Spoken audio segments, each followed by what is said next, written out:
Hello, dear students. Today we are going to discuss the lesson 2 of Unit 1, Production Possibility Curve, an important economic concept and an important part of O-levels economics, जिसमें हम MCQs भी देखेंगे और theory questions भी हमें नजर आएंगे जब आप पास पेपर्स देखेंगे। बहरहाल हम अपनी बात शुरू करते हैं। PPC of an economy is a line or curve which shows different combinations of two goods which an economy can produce at full employment level. PPC actually एक diagrammatic presentation है। PPC actually एक line का, एक curve का नाम है। That line is showing कि कोई economy अगर full employment level पर हो तो वो किसी दो goods या services के क्या क्या combinations या bundles produce कर सकता है। पीबीसी बनाते वक्त हम अज्यूम करते हैं कि इकोनॉमी कोई दो goods and services he produce कर सकती है। जीएनएस जो मैंने लिखा हुआ है नीचे, that is short for goods and services. हम अज्यूम कर रहे हैं कि कोई इकोनॉमी हम कंसिडर कर रहे हैं वो सिर्फ दो गुड्स और सर्विसेज या सर्विसेज ही प्रोड्यूस कर सकती है। तो क्या क्या कॉम्बिनेशंस या क्या क्या बंडल्स उन दो गुड्स के इकोनॉमी प्रोड्यूस कर सकती है, which is shown by a line or curve, and that line is called PPC. PPC बनाते वक्त हम अज्यूम करते हैं कि इकोनॉमी फुल एम्प्लॉयमेंट लेवल पर है, इकोनॉमी सिर्फ दो गुड्स प्रोड्यूस कर सकती है, और PPC एक लाइन है जो कि शो कर रही है कि इकोनॉमी फुल एम्प्लॉयमेंट लेवल पर किसी दो गुड्स के क्या क्या कॉम्बिनेशंस प्रोड्यूस कर सकती है। फिर PPC को देखकर आपको यह भी अंदाजा होगा कि PPC ये भी बता रहा है कि किसी दो गुड्स की क्या मैक्सिमम क्वांटिटीज प्रोड्यूस कर सकती है economy. What maximum of X, for example, and what maximum of Y are possible to be produced at full employment level. तो PPC को बास टाइम इस तरह भी डिफाइन किया जाता है। अब यहां पर मैंने क्या किया कि डिफरेंट कॉम्बिनेशंस ले लिए, दो गुड्स अज्यूम कर लिए। मैं अज्यूम कर रहा हूं कि इकोनॉमी की जो रिसोर्सेज हैं, सिंपल रखने के लिए वो मैं अज्यूम कर रहा हूं कि वो स्टील है। राइट, ये देख सकते हैं आप, इकोनॉमी के रिसोर्सेज स्टील है, और उस स्टील से वो चेयर्स बना रही है या मशीन्स बना रही है या दोनों बना रही है। मिसाल के तौर पे सबसे पहला कॉम्बिनेशन देखूं तो मुझे नजर आ रहा है कि इकोनॉमी 10,000 चेयर्स बना रही है विद जीरो मशीन। लेकिन दूसरी तरफ एक्सट्रीम कॉम्बिनेशन देखूं तो मुझे नजर आ रहा है कि 1,000 मशीन्स बना रही है विद जीरो चेयर्स। या फिर इकोनॉमी इनमें से कोई कॉम्बिनेशन प्रोड्यूस कर रही। मिसाल के तौर पे या तो वो 10,000 chairs with zero machines produce कर रही है, या फिर चेयर्स पे थोड़ा कंप्रोमाइज कर रही है, 8,000 चेयर्स प्रोड्यूस कर रही है विद 200 मशीन्स, या फिर मशीन चेयर्स पे मजीद कंप्रोमाइज कर रही है, 6,000 चेयर्स प्रोड्यूस कर रही है विद 400 मशीन्स, 4,000 चेयर्स प्रोड्यूस कर रही है विद 600 मशीन्स। आपको नजर आ रहा होगा कि जैसे जैसे वो चेयर्स पर कंप्रोमाइज कर रही है वैसे वैसे उसके पास रिसोर्सेज बच रही हैं और वो चेयर्स की प्रोडक्शन को बढ़ा रहा है। और अगर मैं नीचे से ऊपर की तरफ आऊं तो मुझे नजर आ रहा है कि चेयर्स की प्रोडक्शन को कम करते हुए वो मशीन्स की प्रोडक्शन को कम करते हुए वो चेयर्स की प्रोडक्शन को बढ़ा रहा है। तो यहां पर आपको एक इनवर्स रिलेशनशिप भी नजर आ रही होगी कि अगर एक किसी चीज को ज्यादा प्रोड्यूस कर रहे हैं तो दूसरी पर हमें कंप्रोमाइज करना पड़ रहा है। हम अज्यूम कर रहे हैं कि अगर 10,000 चेयर्स छोड़ के वो सिर्फ 8,000 चेयर्स बना रहा है, तो वो जो 2,000 चेयर्स छोड़ रहा है उससे जो रिसोर्सेज बच रही हैं उससे वो 200 मशीन्स प्रोड्यूस करने की पोजीशन में है। जारी बात है कि मशीन पर ज्यादा स्टील लग रहा होगा, इसलिए कम मशीन्स प्रोड्यूस हो रही है कंपैरेटिव। राइट, हो सकता है आपके दिमाग में आ रहा हो कि अगर 8,000 है तो ये 2,000 क्यों नहीं है, क्योंकि मैं अज्यूम कर रहा हूँ कि मशीन्स पर ज्यादा स्टील लग रहा है तो उतनी ही चेयर्स नहीं प्रोड्यूस की जा सकती। So these are the different combinations which the economy can produce at full employment level of chairs and machines. अब अगर इन combinations को मैं y axis पर machines लेके और एक्स एक्सिस पर चेयर्स लेके प्लॉट कर दूं तो मुझे डिफरेंट कॉम्बिनेशंस मिल जाएंगे। मैंने क्या किया, वो तमाम पिछले कॉम्बिनेशंस जो चेयर्स और मशीन्स के थे वो मैंने वाई एक्सिस पे मशीन्स लेके और एक्स एक्सिस पे चेयर्स लेके प्लॉट कर दिए। आप देख सकते हैं कि कॉम्बिनेशन ए दिखा रहा है 10,000 chairs with zero machines. Combination B दिखा रहा है 8,000 chairs with 200 machines. Combination C दिखा रहा है 6,000 चेयर्स 400 मशीन्स, फिर 4,000 chairs 600 machines, फिर 2,000 chairs 800 machines और फिर 0 chairs and 1,000 machines. I have named these combinations A, B, C, D, E, F. So you can clearly see that this line A to F is showing different combinations of two goods which the economy can produce at full employment.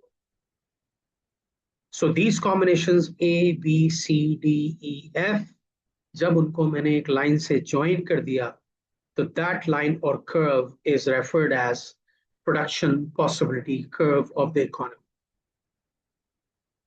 right? Production possibility curve आप देख सकते हैं show कर रहा है different combinations. Gradient of the PPC is marginal opportunity cost. All of us में रहते हुए हम gradient of the curve discuss actually नहीं करते। ये आप इंशाल्लाह AS में मेरे साथ हुए तो मैं आपको वहां पर बताऊंगा कि ग्रेडियंट ऑफ द कर्व यहाँ क्या है, मार्जिनल अपॉर्चुनिटी कॉस्ट का कॉन्सेप्ट क्या है। फिलहाल हम इसका जिक्र नहीं करते क्योंकि ऑल ऑफ इसका पार्ट नहीं है।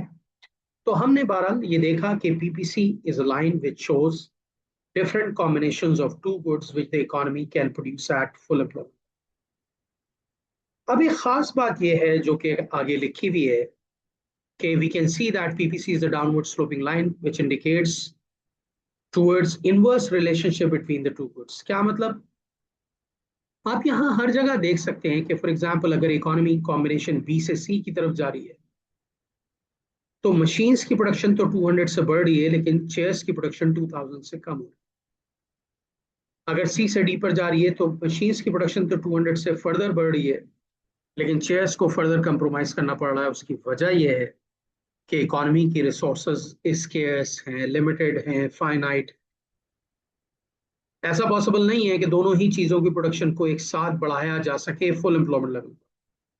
हाँ, अगर रिसोर्सेज फुली एम्प्लॉयड नहीं होती तब तो दोनों ही चीजों की प्रोडक्शन बढ़ सकती थी, लेकिन क्योंकि यहाँ रिसोर्सेज फुली एम्प्लॉयड एज्यूम कर रहे हैं हम, तो किसी एक को प्रोड्यूस करने के लिए किसी दूसरे पर कंप्रोमाइज करना पड़ेगा। यानी कि inverse relationship between the quantities of the two goods यहाँ पर मौजूद है और इसीलिए ये लाइन डाउनवर्ड स्लोपिंग है। आपको पता ही होगा कि कोई भी downward sloping line inverse relationship को इंडिकेट करती है और यहां पर भी ऐसा हो रहा है। PPC will always be a downward sloping line because the resources are scarce. It will always slope downwards from left to right.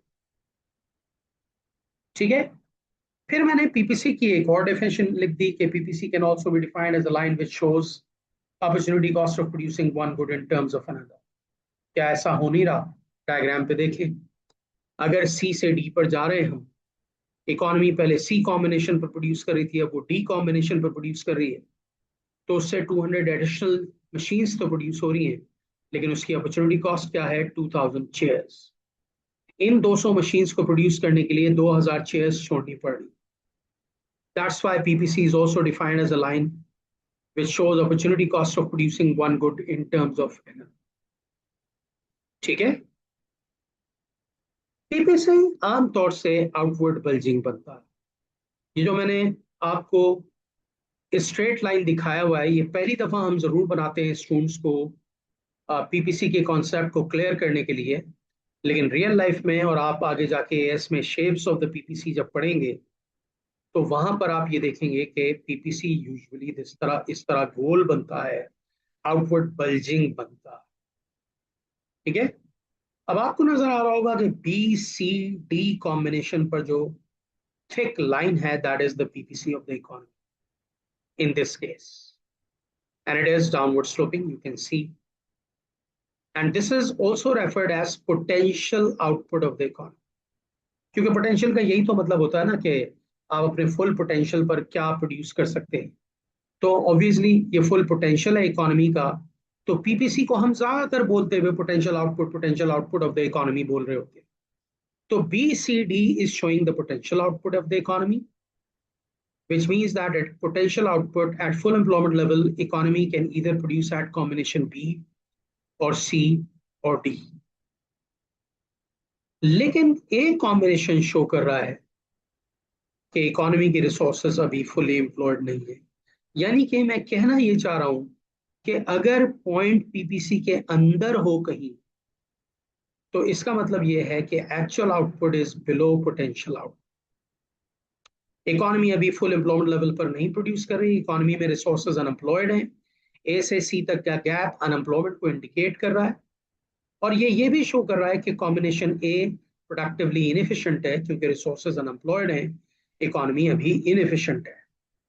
लेकिन अगर बी या सी या डी कॉम्बिनेशन पर प्रोड्यूस करेगी तो इकोनॉमी एफिशिएंट होगी, क्योंकि इकोनॉमी फुल एम्प्लॉयमेंट लेवल पर प्रोड्यूस कर रही होगी। लेकिन यहां हम देख सकते हैं कि actual output A is below potential output. B C D and A are attainable combinations, जहां पर इकोनॉमी प्रोड्यूस कर सकती है। लेकिन आप कॉम्बिनेशन ई को देखें तो वो अनअटेनेबल है, क्योंकि वो बाउंड्री से ही बाहर है। इकोनॉमी के पास इतनी रिसोर्सेज है ही नहीं कि वो कॉम्बिनेशन ए पर ई पर प्रोड्यूस कर सके।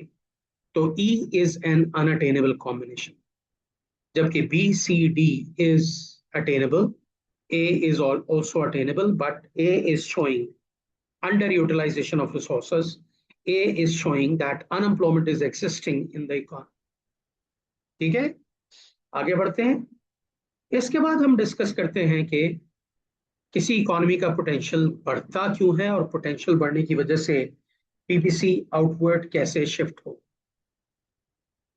मिसाल के तौर पर अगर डिस्कवरी ऑफ नेचुरल रिसोर्सेज हो जाएंगी तो इकोनॉमी की नेचुरल रिसोर्सेज में इजाफा हो जाएगा और पीपीसी आउटवर्ड शिफ्ट हो जाएगा। इसी तरह अगर फॉरेन इन्वेस्टमेंट्स आ जाती हैं तो इकोनॉमी में रिसोर्सेज में इजाफा हो जाएगा, पोटेंशियल आउटवर्ड शिफ्ट हो जाएगा। आपके यहाँ से दूसरे मुल्कों से वर्कर्स ज्यादा आने लगते हैं, नेट इमिग्रेशन ऑफ वर्कर्स होने लगती है, तो जाहिर बात है कि ह्यूमन रिसोर्सेज बढ़ जाएंगी, पीपीसी आउटवर्ड शिफ्ट हो जाएगा। टेक्नोलॉजिकल एडवांसमेंट होगी, for example capital intensive production होगी तो प्रोडक्टिविटी बढ़ेगी, पीवीसी आउटवर्ड शिफ्ट होगा।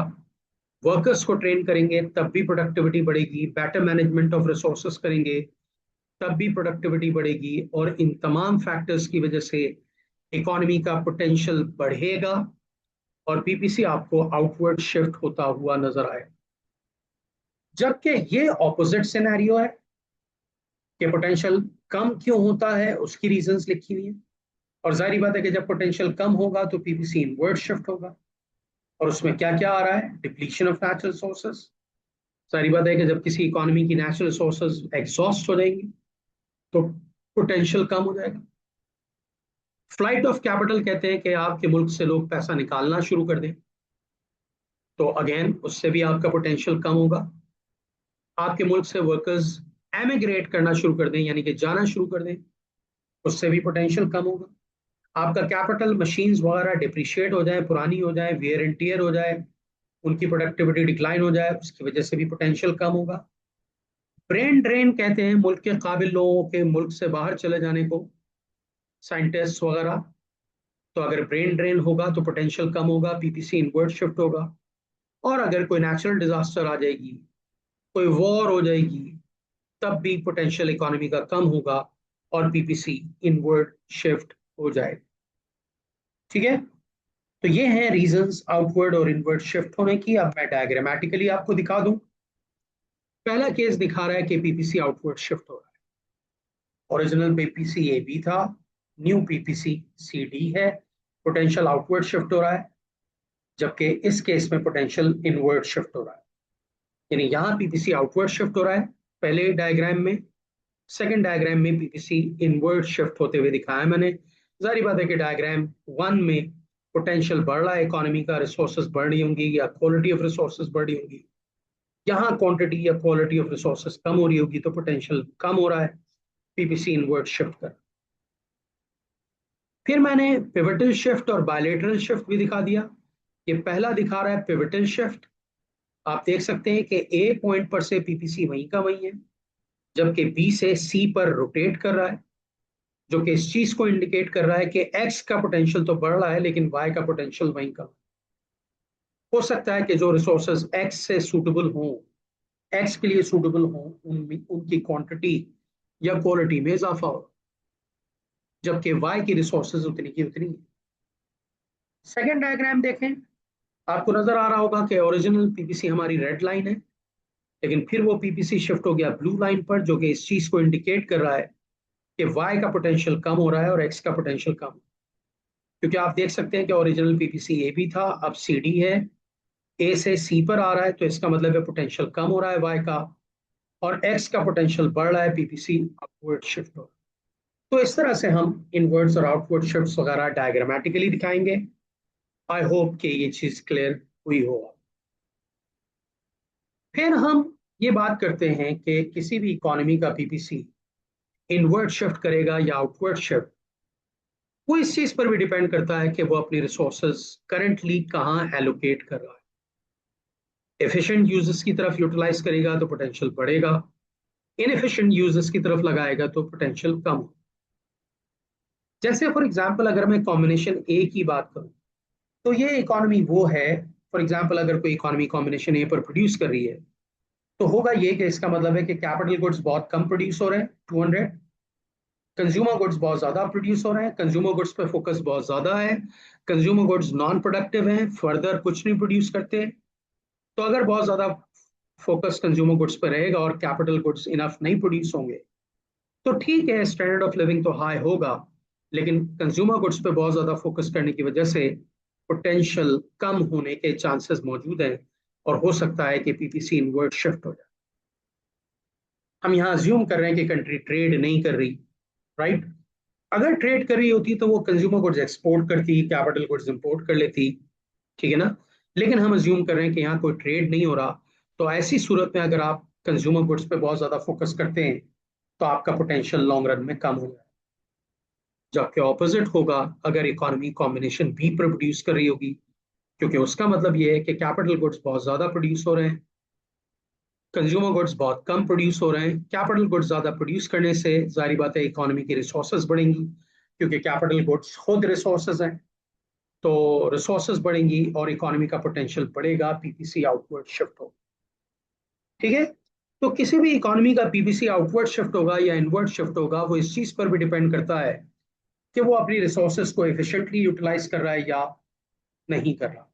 मिसाल के तौर पे चाइना की बात करें तो वो अपनी रिसोर्सेज को प्रोडक्टिव चीजों के लिए इस्तेमाल कर रहा है, इसलिए चाइना दिन ब दिन ग्रो हो रहा है, पोटेंशियल बढ़ रहा है। जबकि अमेरिका वॉर में लगा हुआ है, मेन फोकस वॉर में है हर तरफ, तो अमेरिकन इकोनॉमी उस तरह से ग्रो नहीं कर पा रही अब जिस तरह से चाइना ग्रो कर रहा है रैपिडली। ठीक है, तो पीपीसी आउटवर्ड शिफ्ट होगा या इनवर्ड शिफ्ट होगा, ये इस चीज पर भी डिपेंड करता है कि आप अपनी रिसोर्सेस को करंटली कहाँ लगा रहे हैं। तो ये था हमारा पीपीसी का टॉपिक। आई होप कि आपके सब बातें समझ में आई होंगी। कोई बात ना समझ में आए तो आप कमेंट कीजिए, मैं उसको रिप्लाई करूंगा यूट्यूब पर, और दूसरी बात या मेरे पोर्टल पर। और दूसरी बात ये कि ये हमारा पीपीसी का टॉपिक था। नेक्स्ट क्लास में नए टॉपिक के साथ आएंगे। रिवीजन करती रहिए। याद रखें कि revision is the success reason, is the key to success. So please keep intact and keep on revising. Thank you very much.